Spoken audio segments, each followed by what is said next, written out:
ایک بادشاہ تھا جس کا ارادہ اپنی مملکت کی زمین کی سیر کا اور حال دیکھنے کا ہوا۔ اس کے لیے شاہانہ جوڑا منگایا، ایک جوڑا لایا گیا، وہ پسند نہ آیا، دوسرا منگایا گیا۔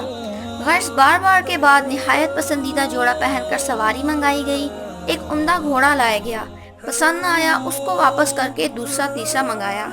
جب وہ بھی پسند نہ آیا تو سب گھوڑے سامنے لائے گئے، ان میں سے بہترین گھوڑا پسند کر کے سب۔ شیطان مردود نے اس وقت اور بھی نخوت ناک میں پھونک دی، نہایت تکبر سے سوار ہوا۔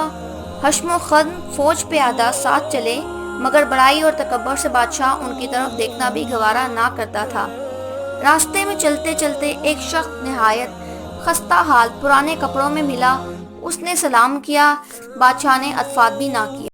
اس خستہ حال نے گھوڑے کی لگام پکڑ لی، بادشاہ نے اس کو ڈانٹا کہ لگام چھوڑ، اتنی بڑی جرأت کرتا ہے۔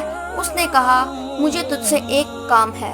بادشاہ نے کہا اچھا صبر کر، جب میں سواری سے اتروں گا اس وقت کہہ لینا۔ اس نے کہا انہیں ابھی کہنا ہے، اور یہ کہہ کر زبردستی لگام چھین لی۔ بادشاہ نے کہا کہہ۔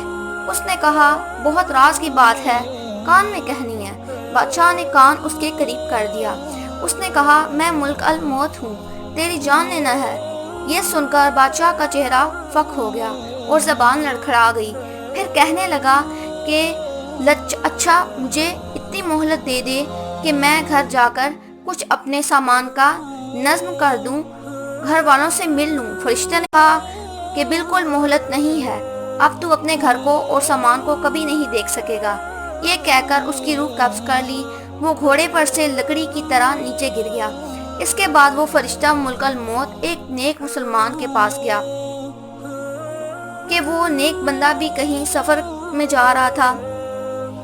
اس کو جا کر سلام کیا، اس نے وعلیکم السلام کہا۔ اس نے کہا مجھے تیرے کان میں ایک بات کہنی ہے۔ اس نے کہا کہو۔ اس نے کان میں کہا کہ میں ملک الموت ہوں۔ اس نے کہا بہت اچھا کیا ہے، بڑا مبارک ہے ایسے شخص کا آنا جس کا فراق بہت طویل ہو گیا تھا۔ مجھ سے تو جتنے آدمی دور ہیں ان میں کسی سے بھی ملاقات کا اتنا اشتیاق نہ تھا جتنا تمہاری ملاقات کا تھا۔ فرشتے نے کہا کہ تم جس کام کے لیے گھر سے نکلے ہو اس کو جلدی پورا کر لو۔ اس نے کہا مجھے حق تعالی شانہ سے ملنے سے زیادہ محبوب کوئی بھی کام نہیں ہے۔ فرشتے نے کہا کہ تم جس حالت پر مرنا اپنے لیے پسند کرتے ہو میں اسی حالت میں جان قبض کروں گا۔ اس شخص نے کہا کہ تمہیں اس کا اختیار ہے۔ فرشتے نے کہا مجھے یہی حکم دیا گیا ہے کہ تمہاری خوشی کا اتباع کروں۔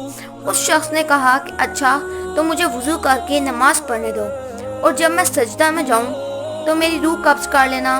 چنانچہ اس نے نماز شروع کی اور سجدے میں اس کی روح